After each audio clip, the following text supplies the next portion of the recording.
नमस्कार मंडळी, क्रिशवीज व्लॉग या आपल्या चॅनलमध्ये आपणा सर्वांचं अगदी मनापासून स्वागत आहे. सायटिका ही एक अशी वेदना आहे जी आपल्या कमरेपासून पाठीपर्यंत आपल्याला खूप वेदना देते. कधीकधी ही वेदना इतकी तीव्र असते की चालणं, बसणं किंवा मग उभं राहणंसुद्धा खूप कठीण होतं. आणि या वेदनेवरती उपचार कसे करायचे हे मी तुम्हाला सांगणार आहे. आता मी तुम्हाला सांगणार आहे की वेदना का होते. ही वेदना आपल्या चुकीच्या शारीरिक स्थितीमुळे होते. जेव्हा आपल्या कमरेतील एखादी नस दबली जाते तेव्हा वेदना हळूहळू आपल्या पायांपर्यंत पसरू लागते.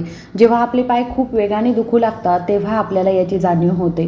कधीकधी आपले पाय शून्य होतात आणि त्यात मुंग्या आल्यासारखं वाटतं. मग आपल्याला प्रश्न पडतो की यावर नक्की उपचार काय करावे.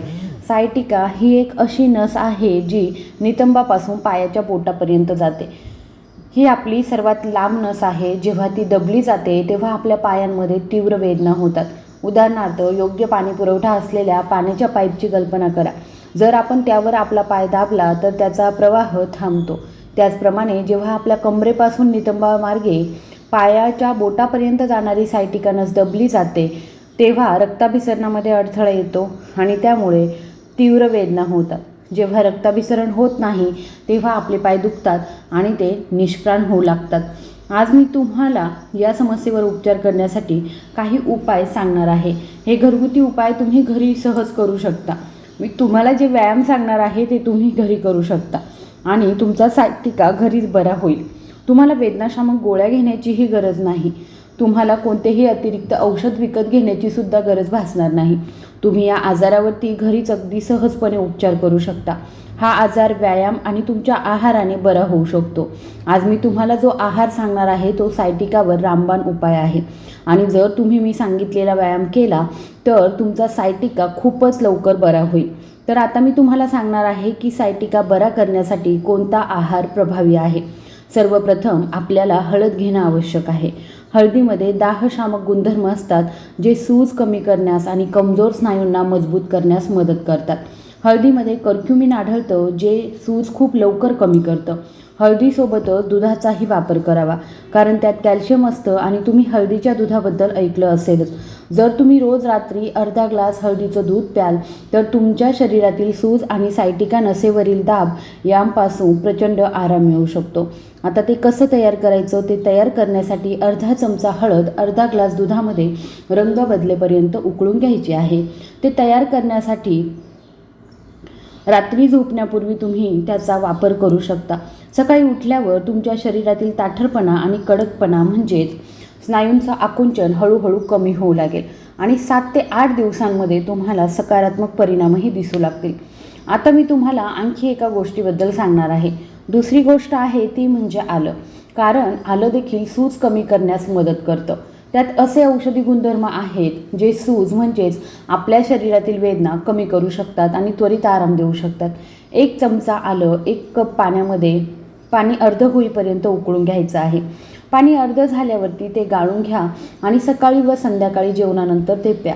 जेवणानंतर 1 चमचा किसलेलं आलं पाण्यात घालून पाणी अर्ध होईपर्यंत उकळा. याचा रोज वापर करा. रोज वापरल्यास तुमची वेदना खूप लवकर कमी होऊ लागेल.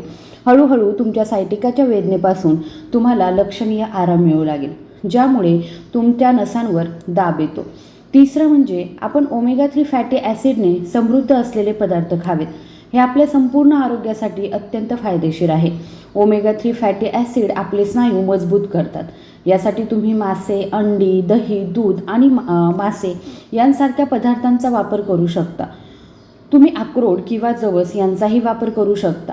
यामध्ये देखील ओमेगा 3 फॅटी ॲसिड असतात जे वेदना, सूज आणि दुखणं लवकर कमी करू शकतात. आता मी तुम्हाला चौथी आणि सर्वात सोपी गोष्ट सांगणार आहे. ते म्हणजे मखाणे किंवा कमळाच्या बिया. कमळाच्या बियांमध्ये कॅल्शियम भरपूर प्रमाणामध्ये असतं आणि जेव्हा आपली हाडे कमकुवत होतात तेव्हा आपलं शरीर दुखू लागतं. अशावेळी जर आपल्याला सायटिका झाला तर वेदना आणखीनच वाढते. म्हणून अशावेळी तुम्ही मखाना नक्कीच खाल्ला पाहिजे. कारण मखाना खाल्ल्याने आपली आंतरिक शक्ती वाढते, कॅल्शियमची कमतरता दूर होते. तसेच मखाना आपल्या त्वचेसाठी अत्यंत फायदेशीर आहे. तो आपल्या स्नायूंसाठीही खूप फायदेशीर आहे. त्यामुळे मखाण्याचा वापर तुमच्या आरोग्यासाठी सुद्धा फायदेशीर ठरत असतो. तुम्ही कमळाच्या बिया नाश्ता म्हणूनही खाऊ शकता आणि तुम्ही त्याचा वापर तुमच्या मोकळ्या वेळेमध्ये अगदी दुपारी देखील करू शकता. आता मी तुम्हाला एक विशेष गोष्ट सांगणार आहे. ती विशेष गोष्ट म्हणजे तुम्हाला तुमच्या कमरेला शेक द्यायचा आहे. त्याच्यासाठी काही स्ट्रेचिंग व्यायाम तुम्हाला करायचे आहे. मी तुम्हाला जसे सांगणार आहे त्याप्रमाणे तुम्ही व्यायाम करू शकता. सर्वप्रथम आपल्याला आपल्या कमरेला 15 मिनिटे शेक द्यायचा आहे. यासाठी तुम्ही हीटिंग पॅड वापरू शकता. जर तुमच्याकडे हीटिंग पॅड नसेल तर तुम्ही गरम पाण्याची बाटली वापरू शकता. जर तुमच्याकडे तेही नसेल तर तुम्ही सुती कापड देखील वापरू शकता. आता तुम्हाला प्रश्न पडला असेल की सुती कापडाला शेक कसा घ्यायचा. एक तवा घ्यायचा, जे आपला पोळ्या भाजण्याचा तवा असतो तो गरम करायचा, त्यावर एक सुती कापड ठेवायचं आणि मग हळूहळू तुमच्या कमरेला त्याने शेक द्यायचा. त्यानंतर मी तुम्हाला 5 व्यायाम सांगणार आहे. हे सर्व व्यायाम मिळून तुमची पाठ आणि मणक्याची वेदना पूर्णपणे नाहीशी करतील. एक लंबर बेल्ट वापरण्याची खात्री करा. कमरेभोवती वापरण्यासाठी एक बेल्ट उपलब्ध असतो. तुम्ही तेथून तो खरेदी करू शकता किंवा तुम्ही स्थानिक मेडिकल किंवा सर्जिकल स्टोअरमधून सुद्धा खरेदी करू शकता. लंबर बेल्ट घालण्याचा एक सर्वात मोठा फायदा म्हणजे जर तुम्हाला ऑफिसला जायचं असेल तर तुम्ही तो तुमच्या कमरेभोवती घालू शकता. यामुळे तुमच्या मणक्याला बसणारे झटके टाळता येऊ शकतात. कोणतेही धक्के बसत नाही आणि तुम्हाला पुढं वाकणं थांबवावं लागेल. तुम्हाला अजिबात पुढं वाकावं लागणार नाही. जर तुम्हाला एखादी वस्तू उचलण्यासाठी पुढे वाकावं लागलं तर तुम्ही तुमचे गुडघे वाकवून ते सहज करू शकता. आणि आता मी तुम्हाला व्यायामाबद्दल सांगते जो तुमच्यासाठी रामबाण उपाय ठरेल. तुम्हाला सायटिकाच्या वेदनापासून आराम मिळेल. हा व्हिडिओ खास सायटिकासाठी बनवला आहे. जर तुम्ही संपूर्ण व्हिडिओ पाहिलात तर तुम्हाला दिसेल की तुमच्या सायटिकाच्या वेदना खूपच लवकर बऱ्या होत आहेत. आता मी तुम्हाला सायटिकासाठी पहिला व्यायाम सांगते. पहिल्या व्यायामामध्ये तुम्ही तुमचा पाय वर उचलायचा आहे आणि 5 ते 10 सेकंद तो धरून ठेवायचा आहे. दुसऱ्या पायानेही असंच करायचं आहे. हा व्यायाम केल्याने तुमच्या कमरेतील दबलेल्या नसा आणि पायाकडे जाणाऱ्या नसा हळूहळू मोकळ्या होतील.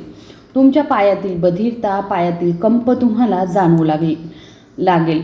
त्याचप्रमाणे पाय लहान झाल्याची भावना तुम्हाला येईल. हे सर्व हळूहळू बरं व्हायला लागेल.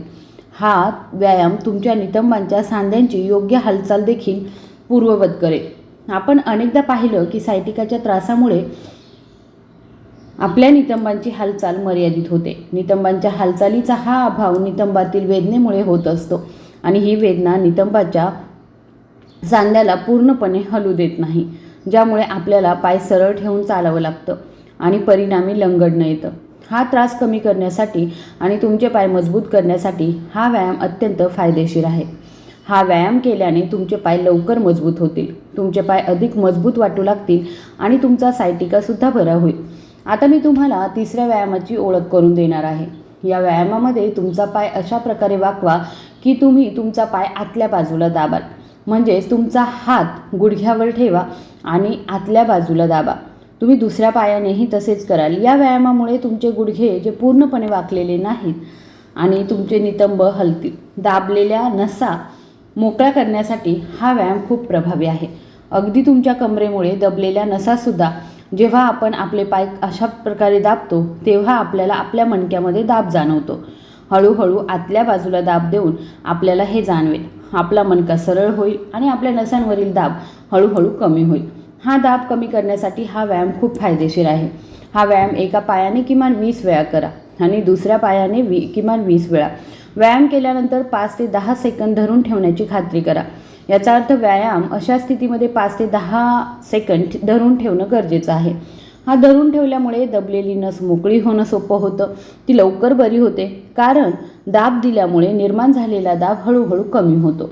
आता मी तुम्हाला तिसऱ्या व्यायामाबद्दल सांगणार आहे. तिसऱ्या व्यायामामध्ये तुम्हाला तुमचे दोन्ही पाय वाकवायचे आहे आणि तुमची कंबर जी आहे ती वर उचलायची आहे आणि 5 ते 10 सेकंद ती वरतीच धरून ठेवायची आहे. हा व्यायाम केल्याने तुमच्या कमरेची लवचिकता परत येईल.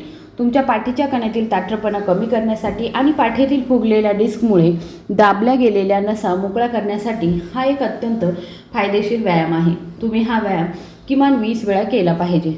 तुमची पाठ या स्थितीमध्ये 5 ते 10 सेकंद धरून ठेवली पाहिजे.